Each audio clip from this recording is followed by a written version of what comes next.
나 구주 위에 살리라 두 번째 시간으로 오늘은 마태복음 2장의 말씀을 가지고 예배자로 살아야 됩니다.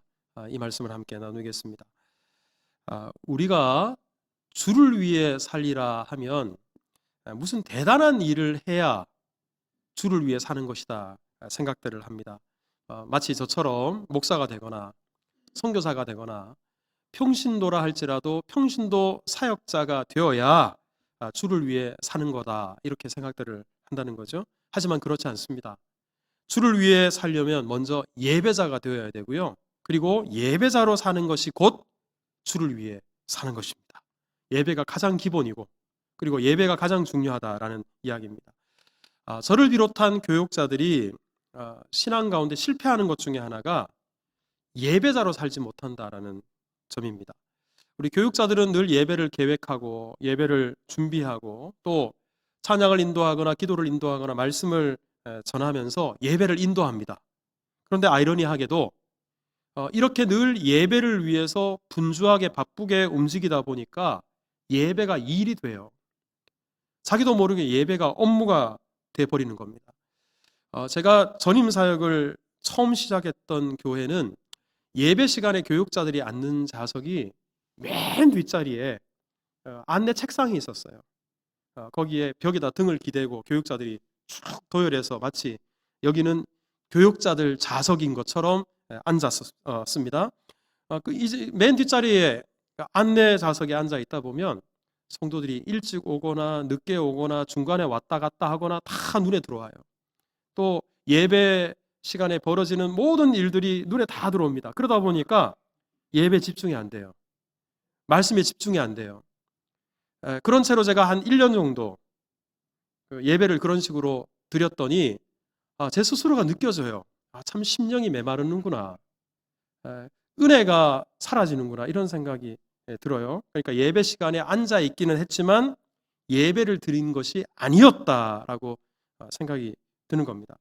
그러다가 우리 교회 젊은 집사님 중에 한 분이 법관 사법고시를 준비하던 분이 신학교에 가서 그 교회 전도사님으로 채용이 됐어요. 그러니까 평신도가 교회 교육자가 된 것인데 그분은 다른 교육자들이 다 맨 뒷자리에 앉아 있는데 혼자 이 앞에 나와서 예배를 드리는 거예요. 제가 그 뒤에서 그 모습을 보니까 참 보기가 좋아요. 그러면서 문득 그런 생각이 들었습니다. 그래, 교육자는 맨 뒷자리에 앉아야 돼. 이런 교회 규정이 없는데 왜 지금까지 내가 맨 뒷자리에 앉아서 거기 예배 집중하지 못했던가? 나도 다음 주부터는 그래도 주일날 1시간이라도 하나님 앞에 예배자가 되자. 그래서 앞자리에 앉아서 예배를 드리기 시작했어요. 담임 목사님 자꾸 저를 쳐다봐요. 왜 제가 갑자기 여기 앉아서 안 하던 짓을 하나. 그런데 앞자리에서 예배를 드리니까 달라요. 자세도 다르고 은혜도 다르고 예배 참여하는 그 여러 가지 모습이 참 다르다. 우리 맨 뒷자리에서만 예배를 드리시는 분들 한번 앞자리로 당겨보십시오. 그러면 이래서 앞자리에 앉으라고 하는구나라는 이유를 알게 될 겁니다. 우리 교회는 그런 분이 계시지 않지만 제가 어떤 목사님으로부터 실제로 있는 이야기를 들었는데요. 어떤 교회는 장로님 가운데 교회에 오셔서 당회를 하시고 나서 예배 시간이 되어도 예배 드리지 않고 당회실에 신문 보고 있는 분이 계시대요. 말이 안 되죠. 우리 교회는 당회실도 없고 그런 장로님들 아무도 안 계십니다만 실제로 그런 장로님들이 계시답니다. 또 우리 교회 이야기가 아니에요. 어떤 교회는 교회 학교 교사들 중에 교육부서에 가서 교사로서 이런 역할 저런 역할을 하고 예배 시간이 되어도 예배 드리지 않고 교사실에 남아서 수다 떨다가 그냥 집에 간대요. 거듭 말씀드리지만 우리 교회는 그런 교사 한 명도 없습니다. 그리고 찬양팀원 중에도 우리 교회는 찬양팀원들이 예배 끝나면 지금도 여기 앞에 다 앉아 있잖아요. 그런데 찬양만 끝나면 사라져요. 그리고 마지막 클로징송 할 때 들어와요. 그야말로 딴따라. 그런 찬양팀들이 제법 많다는 이야기입니다. 여러분 교사로 섬길 정도로 찬양팀으로 섬길 정도로 믿음이 좋고 은사가 있다 할지라도 그리고 목사, 장로의 직분을 받을 정도로 헌신적인 사람일지라도 먼저 하나님 앞에서 예배자가 되지 못하면 아무것도 아닙니다. 왜냐 그러면 우리가 무엇으로 주의 일을 합니까? 무슨 힘으로 주의 일을 합니까? 은혜로 하는 거거든요. 그런데 예배를 통해서 은혜를 받지 못하는 사람이 어디서 은혜를 받을 수 있겠어요? 그리고 예배를 통해서 내 안에 은혜가 채워지지 않고서 어떻게 우리가 다른 사람에게 은혜를 끼치고 선한 영향력을 끼치는 역할을 할 수 있겠습니까? 때문에 우리가 나 주를 위해 살리라, 주를 위해 살고자 하는 마음이 있다면 먼저 예배자가 되어야 되고요. 그리고 예배자로 사는 것 자체가 주를 위해 살아가는 삶이다. 이 사실을 꼭 기억하실 수 있기를 축복합니다. 자, 한번 따라서 합시다. 예배자로 삽시다. 옆에 분에게 이렇게 축복합시다. 그대가 예배자입니다. 시작. 자, 우리 오늘 본문은 우리 성탄절에 자주 듣는 동방박사 스토리입니다. 그런데 이 말씀은 성탄의 의미뿐만 아니라 예배에 대한 중요한 메시지 또한 담고 있는 말씀이에요. 자, 우리 오늘 본문에 보면 예수님을 예배하겠다, 경배하겠다 하는 사람이 두 사람 나와요. 자, 우리 먼저 2절을 보시면 유대인의 왕으로 나신 이가 어디 계시냐. 자, 여기서 유대인의 왕이 누굴까요? 예수님이죠. 자, 동방에서 온 박사들이 예수님이 어디서 태어나시는가 물어요. 왜 묻는가? 끝부분을 보면 그에게 뭐 하려고? 경배하려고. 자, 예수님을 찾아가서 경배하고자 하는 사람이 있었습니다. 또, 자, 4절을 한번 보십시오. 왕이, 여기서 왕은 헤롯 왕을 가리켜요. 헤롯 왕도 동방 박사들처럼 그리스도가 어디서 나겠느냐 궁금해했어요. 왜 궁금해했나? 8절을 보면 나도 가서 그에게 뭐 하려고? 경배하려고. 그러니까 헤롯 왕도 어쨌거나 말로는 예수님 있는 곳에 가서 나도 예수님을 예배하고 싶다, 경배하고 싶다라고 말한 겁니다. 하지만 동방에서 온 박사들은 10절을 보면 매우 크게 기뻐하고 기뻐하였더라. 예배하고자 하는 그들의 마음속에 하나님께서 주신 기쁨이 있었어요. 감격이 있었어요. 하지만 16절을 보세요. 헤롯은 달랐습니다. 그들 마음속에 분노가 일어났어요. 미움이 일어났어요. 이 시간 예배하는 여러분들에게 축복합니다. 여러분들 중에 한 사람도 헤롯처럼 예배를 드리고 나갔는데도 변화가 없고 오히려 마음속에 분노와 미움과 시기 질투 이런 부정적인 마음들이 가득 차지 않기를 축복합니다. 그리고 동방 박사들처럼 매우 크게 기뻐하고 기뻐하였더라. 예배 감격, 예배 기쁨, 예배 은혜가 넘쳐나기를 다시 한번 축복합니다. 자, 그러면 똑같이 그리스도가 계신 곳에 가서 경배하겠다고 했는데 어떤 사람의 마음속에는 이렇게 넘치는 기쁨이 있고 어떤 사람의 마음속에는 분노와 미움이 있었던 이유가 뭘까요? 저는 다른 데 이유가 있는 것이 아니라 예배의 목적의 차이. 왜 예배하려고 하는가? 예배의 목적이 무엇인가? 바로 이 차이 때문에 벌어진 일이라고 저는 생각합니다. 자, 우리 먼저 동방 박사들을 보면 자, 우리 1절을 한번 읽어볼까요? 다시 시작. 헤롯 왕 때에 유대 베들레헴에서 나심에 동방으로부터 박사들이 예루살렘에 이르러 말하되, 여기서 동방에서부터 박사들이 왔다 그랬어요. 이 동방은 이때 당시에 주로 메소포타미아 지역, 그 지역을 가리키는 말이었고요. 박사라는 말도 이 지역에서 천문학이나 아니면 아주 지혜로운 현인들을 가리켜서 박사 이런 표현을 썼습니다. 그래서 우리 성경학자들도 일반적으로는 동방박사 그러면 먼 메소포타미아 지역에서 활동하던 천문학자들이나 현인들, 그들을 가리킨다라고 해석들을 합니다. 자, 그런데 이 메소포타미아가 지금의 이란, 이라크가 있는 그런 그쪽 지역이잖아요. 거기에서 이스라엘 땅까지 거리가 대략 계산을 해도 1500km, 1600km가 넘습니다. 그러니까 동방 박사들이 그 먼 거리를 왜 왔나? 여러분, 이유가 간단해요. 자, 한번 따라서 합시다. 그리스도를 만나고 그리스도를 경배하기 위해서. 그럼 왜냐 그러면 자 11절을 보면 자, 이 동방 박사들이 드디어 아기 예수님이 태어난 곳을 알았어요. 보세요. 집에 들어가서 아기 예수님을 만납니다.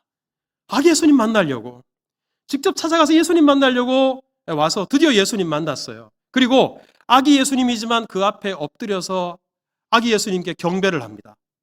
그런 다음에 바로 그 다음 절 12절을 보면 이스라엘 땅에서 더 이상 아무 일도 하지 않습니다. 그리고 곧바로 자기 고국으로 돌아가 버립니다. 그러니까 동방 박사들이 그 먼 거리를 온 이유가 뭐냐?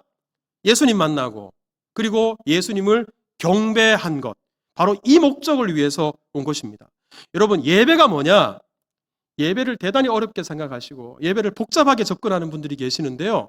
여러분, 우리 신앙생활도 단순하게 해야 되고 우리 인생도 단순하게 살아야 돼요. 예배는 하나님을 만나고 하나님을 경배하는 것, 이게 바로 예배의 전부입니다. 두세 사람이 내 이름으로 모인 곳에 나도 그들 중에 있다. 자, 여러분, 오늘 이 자리에 하나님께서 눈에 보이지 않지만 임재하신 줄 믿으시기 바랍니다. 여러분, 우리 안에 하나님이 계십니다. 우리는 이 예배에 참여함으로 말미암아 하나님을 만나는 거예요. 여러분, 이 예배가 바로 하나님과의 만남의 시간입니다. 그리고 우리 안에 계신 그 하나님을 경배한다, 즉 높이는 거예요. 이게 바로 예배의 전부고 예배의 핵심입니다. 출애굽기 29장 43절에 보면 회막이라는 말이 나와요. 자, 여러분, 회막이 뭘 가리킬까요? 회막이 뭘까요? 2부 예배 때는 대답을 잘 하시던데, 회막이 뭐라고요? 성막이죠. 예, 성막입니다. 그런데 성막이라는 공식적인 이름이 있는데도 왜 하나님께서 이 성막을 회막이라고 부르셨을까? 거기 이유가 있어요. 앞부분에 보면 내가 거기서, 즉 성막에서 이스라엘 자손을 뭐 하리니? 만나리니. 그러니까 회막이라는 말 자체가 만남의 장소라는 뜻이에요. 성막은 하나님을 예배하는 곳입니다. 하나님께 제사 드리는 곳입니다. 하나님께서는 바로 그 예배를 통해서 내가 너희를 만나겠다. 그래서 성막이라는 이름이 있음에도 회막에서 성경에서 이 만남의 장소 회막이라는 표현이 얼마나 많이 나오는지 모릅니다. 여러분, 예배는 무엇보다 하나님과 만나는 것입니다. 우리 오늘 이 가운데 하나님께서 임재하고 계시고 우리가 지금 영적으로 하나님과 만남을 갖고 있어요. 때문에 찬양 속에서 우리는 우리 가운데 임재하신 하나님을 인해서 기뻐할 수 있어야 되고요. 기도를 통해서 우리가 기도할 때 우리 곁에 다가오시는 하나님의 숨결을 우리가 느낄 수 있어야 돼요. 그리고 말씀 속에서 우리 각자에게 주시는 하나님의 음성을 들을 수 있어야 됩니다. 여러분, 이것이 바로 예배를 통해서 하나님과 만나는 겁니다. 그 하나님의 은혜가 감사하니 우리가 이 예배 통해서 하나님을 경배하는 거예요. 하나님을 높여드리는 거예요. 사람이 아니라 하나님을 높여드리는 것, 이게 바로 예배의 핵심입니다. 자, 여러분, 이렇게 예수님을 만나고 예수님을 경배하기 위해서 동방 박사들이 어떤 수고를 했는지 아십니까? 앞서 말씀드린 것처럼 무려 1600km가 넘는 거리를 단숨에 달려왔어요. 이 거리를 하루 8시간씩 걸어도 최소한 3달 이상 걸리는 거리입니다. 그 길이 요즘처럼 좋은 길도 아니에요. 교통수단이 좋은 것도 아니고요. 사막도 거쳐야 되고 들짐승, 맹수들이 언제 튀어나올지 모르고요. 화적대, 도적대들을, 강도를 어떻게 만날지도 몰라요.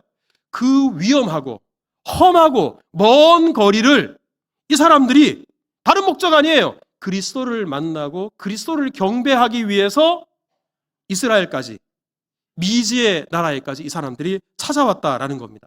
더구나 여러분, 이 사람들이 한가한 사람들이 아니었어요. 오늘 이 박사들이라 그랬는데 이 동방 박사가 예루살렘에 도착했을 때 왕궁에 가서 왕을 직접 만났어요. 여러분, 헤롯 왕이 아무리 이스라엘이 큰 나라가 아니라고 하더라도 한 나라의 왕이 아무나 만나주겠습니까? 그러니까 동방 박사들이 그 정도의 위치가 되고 지위가 있는 사람들이에요.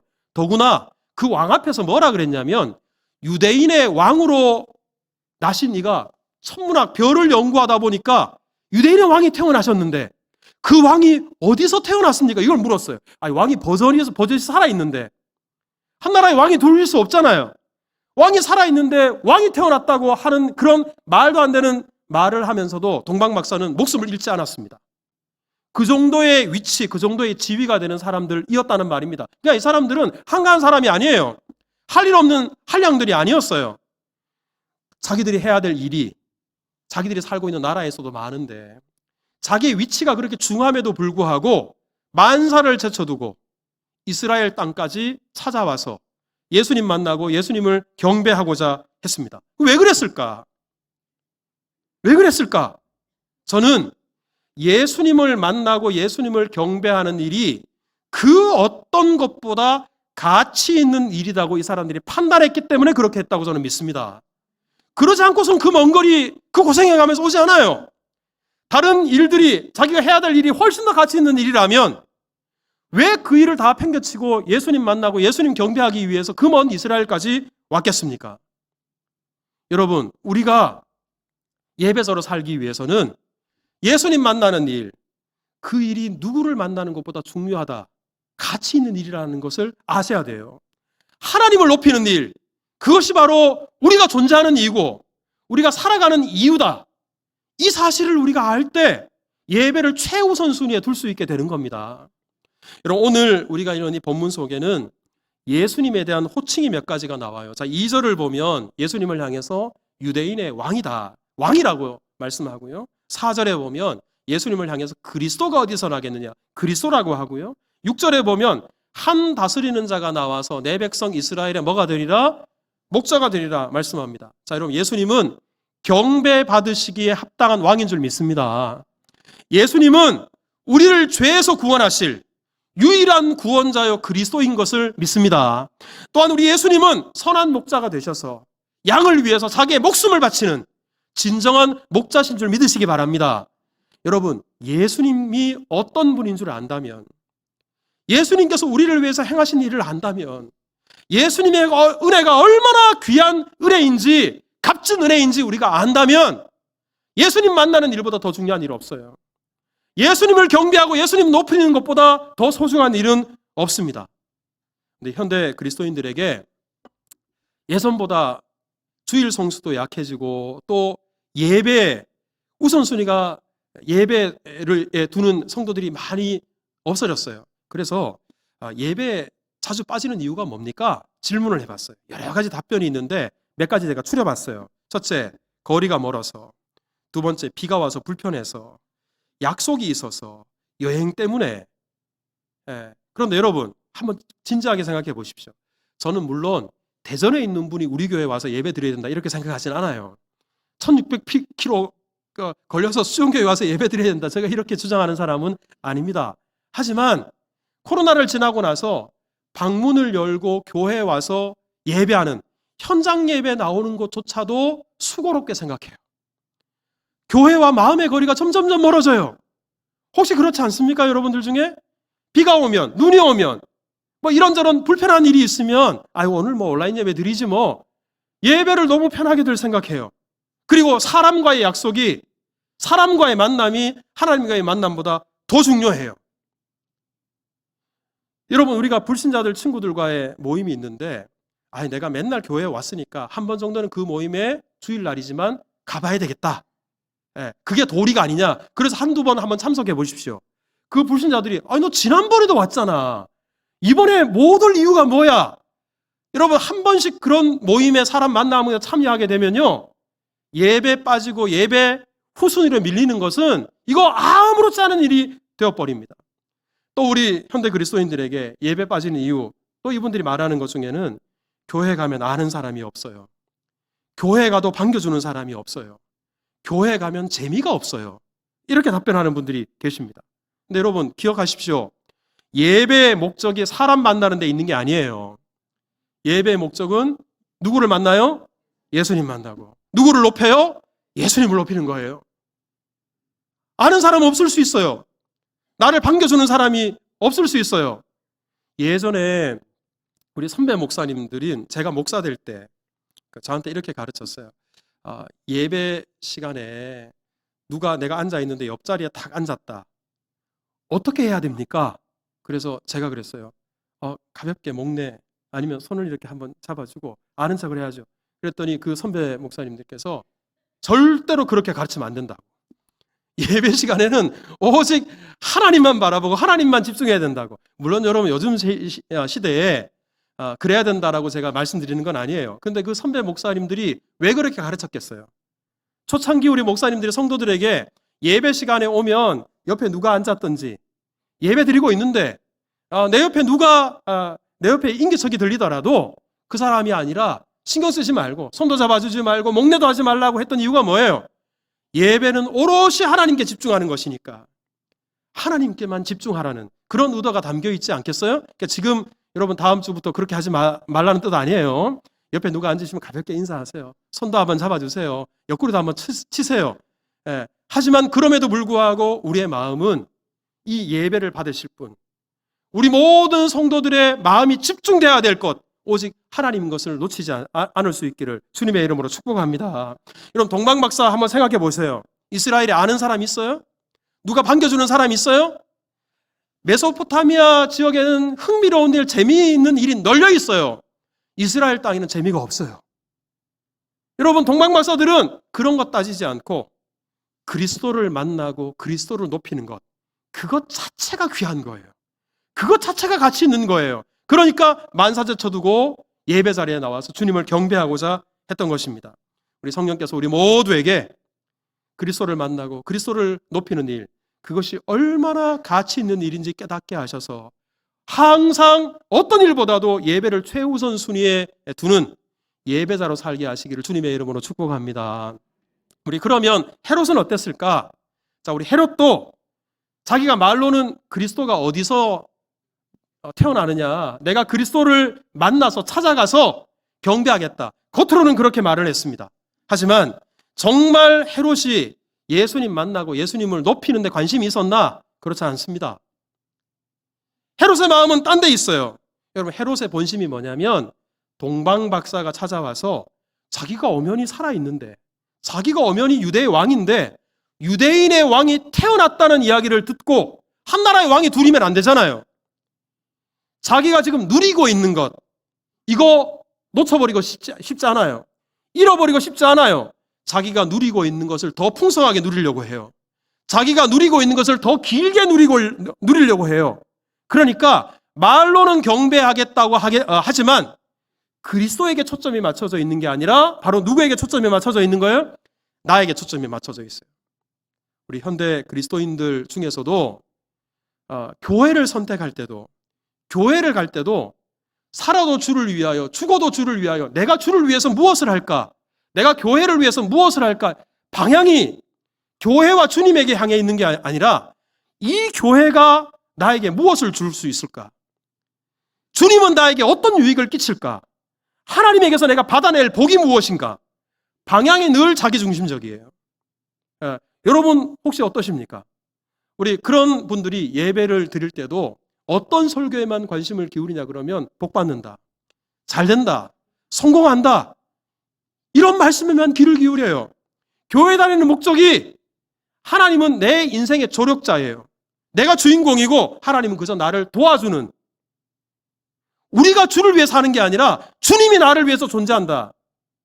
방향이 잘못된 채로 살아갑니다. 혹시 여러분들 중에 그런 분들 계시지 않습니까? 저는 지금까지 교육자 생활 수십 년 하면서 정치적인 목적 때문에 교회에 오시는 분들 많이 봤어요. 경제적인 목적 때문에 교회에 오시는 분들 많이 봤어요. 제가 청년 사역 할 때는 청년부가 한 100명 됐었거든요. 그러니까 연애 한번 해볼 심산으로 교회 하는 청년들이 많았어요. 물론 뭐 그런 목적으로라도 교회 오면 감사하지. 예. 하지만 방향이 잘못되어 있어요. 예배는 그리스도를 만나고 그리스도를 높이는 것인데 나에게 어떤 유익이 있을까? 나에게 초점이 맞춰져 있어요. 헤롯이 마찬가지였습니다. 그래서 이 헤롯이 그리스도가 어디에서 나겠느냐 물었더니 다른 대제사장과 서기관들이 대답을 해줍니다. 자, 우리 6절 한번 읽어볼까요? 다 같이 읽습니다. 시작. 또 유대 땅 베들레헴아, 너는 유대 고을 중에서 가장 작지 아니하도다. 내게서 한 다스리는 자가 나와서 내 백성 이스라엘의 목자가 되리라 하였습니다. 예수님이 어디 태어난다고요? 베들레헴에. 이거 미가서 5장 2절에 있는 말씀을 대제사장과 서기관들이 알려줬어요. 자, 헤롯이 말씀을 들었어요. 그러면 여러분 우리가 말씀을 들을 때 언제나 말씀은 순종의 관점으로 바라봐야지 말씀을 수단으로 생각해서는 안 돼요. 그런데 이 말씀을 듣고 그리스도가 베들레헴에서 태어나셨구나. 그러면 나도 베들레헴에 가서 그리스도를 경배해야지. 이렇게 생각한 게 아니고요. 그렇지. 그리스도가 베들레헴에 태어난다 그랬지. 이 말씀을 이용해서 자기가 더 오래 누리려고, 더 많은 것을 누리기 위해서 베들레헴의 2살 아래에 있는 아이들을 다 잡아 죽입니다. 말씀에 순종하는 것이 아니라 말씀을 도구로 사용하는 거예요. 말씀을 이용하려고 하는 겁니다. 여러분, 예배의 목적이 잘못된 사람들 중에 설교를 들어도 하나님의 말씀을 순종의 관점으로 듣지 않아요. 하나님의 말씀이 내 귀에 듣고 싶은 말, 그런 말만 골라서 들어요. 자기 편한 대로 이 말씀을 해석해요. 우리 가운데는 이런 분이 한 분도 없기를 주님의 이름으로 축복합니다. 여러분, 우리 하나님께서는 예배를 통해서 우리를 만나기를 원하십니다. 그리고 예배를 통해서 높임받기를 원하십니다. 예배를 통해서 철저히 우리 자신이 아니라 하나님께 초점을 맞추기를 원하십니다. 그리고 그 예배를 통해서 주시는 은혜는 우리가 그런 신실한 예배자가 될 때 맺혀지는 자연스러운 열매예요. 그 열매 자체가 예배의 목적이 되어서는 안 됩니다. 여러분, 동방 박사들이 예수님을 경배하는 모습을 보면 철저하게 예수님에게 초점이 맞춰져 있다는 사실을 알게 됩니다. 여러분, 예수님을 만나기 위해서 찾아간 곳이 예루살렘 도시가 아니었어요. 베들레헴 시골이었어요. 예수님 만나기 위해서 그 지체 높은 사람들이 시골로 찾아갑니다. 예수님이 그럴듯한 공간에 계셨던 게 아니에요. 그 베들레헴 시골 마을에서도 여관, 그것도 말구유 위에 예수님이 누워 있어요. 그런데도 우리 11절을 보면 이들이 그 아기 앞에 그 지체 높은 사람들이 엎드려서 경배합니다. 그리고는 그 멀리서부터 가져간 보배합을 열어서 황금과 유향과 모략을 예물로 드립니다. 그리고는 그 어떤 보상도 없이, 여러분, 동방 박사들이 이 먼 예루살렘까지 와서 이스라엘 땅까지 와서 뭐 받아간 게 있는 게 아니에요. 그리스도를 만나고 그리스도를 높이는 일을 하고 나서는 아무런 대가를 구하지 않고 자기 고국으로 돌아갑니다. 철저하게 그리스도에게 초점이 맞춰져 있는 겁니다. 여러분, 우리 예배자들이 바로 이렇게 그리스도, 우리 하나님에게 초점을 맞춰야 됩니다. 우리가 집이 좀 멀어도요, 여러분, 예배라는 것은 희생입니다. 우리 구약의 제사가 신약의 예배는 아니에요. 하지만 신약의 예배의 뿌리가 구약의 제사입니다. 구약의 제사는 출발이 희생이에요. 출발이 희생입니다. 그러면 우리가 집에서부터 교회까지 나오는 이 희생조차도 하려고 하지 않고, 예배를 위해서 우리가 시간도 내려고 하지 않고 그 어떤 희생도 하려고 하지 않습니다. 언제나 내가 이 예배를 통해서 무엇을 받을까, 여기에만 관심이 있어요. 동방 박사의 마음을 성령께서 우리 가운데 허락해 주시기를 축복합니다. 동방 박사가 보배합을 열어서 황금과 유향과 모략을 드렸어요. 네, 여러분, 오늘 이 시대에 우리가 황금을 드릴 수는 없어요. 유향을 드릴 수 없고 모략을 드릴 수 없어요. 여기서 황금이라는 것은 가장 귀한 거예요. 유향이라는 것은 향기로운 거예요. 모략이라는 것은 장래와 연관되어 있습니다. 그러면 우리에게 가장 귀한 것이 뭔가? 저는 예전에 이런 말이 있잖아요.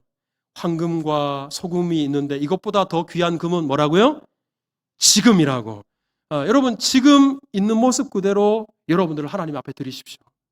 여러분들의 마음을 하나님께 드리십시오. 하나님께서 그 지금을 받기를 원하십니다. 유향, 우리가 이 예배당이라는 공간 속에서만 하나님을 예배하는 예배자가 아니라 예배당을 벗어나서도 세상 속에서 그리스도의 향기를 바라는 향기로운 삶을 살아낼 수 있다면 하나님께서는 그 예물을 받으십니다. 또한 여러분, 모략, 예수님은 우리를 위해서 십자가에 못 박혀 죽으셨어요. 우리는 이제 예수님과 연합한 자가 되었습니다. 그렇다면 한번 따라서 합시다. 나는 죽고 예수로 사는 사람. 삶의 현장 속에서 나는 죽고, 내 옛사람은 죽고, 가정에서, 직장에서, 학교에서, 어디서건 예수님으로 살아가는 사람. 바로 우리의 그런 삶을 통해서 하나님은 영광 받으십니다. 그것이 바로 삶으로 드리는 예배가 될 것입니다. 우리 하나님께서는 우리의 예배를 받기를 원하십니다. 부족하기 짝이 없는 예배를 통해서 영광을 받으십니다. 그런데 우리 하나님은 예배당뿐만 아니라 보배합을 열어서 우리의 삶의 예배를 받기를 원하십니다. 먼저서부터 우리 모든 수정의 우리 지체들이 예배자로 살아가십시다. 예배자로 살아서 이 예배자의 영광을 누리기를 바라고, 그리고 우리의 삶의 걸음걸음, 머무는 곳곳마다 우리 예배의 영광과 예배의 감격이 살아나서 많은 사람들을 예배자로 세우는 일에 귀하게 쓰임받는 우리 모두가 될 수 있기를 주의 이름으로 축복합니다.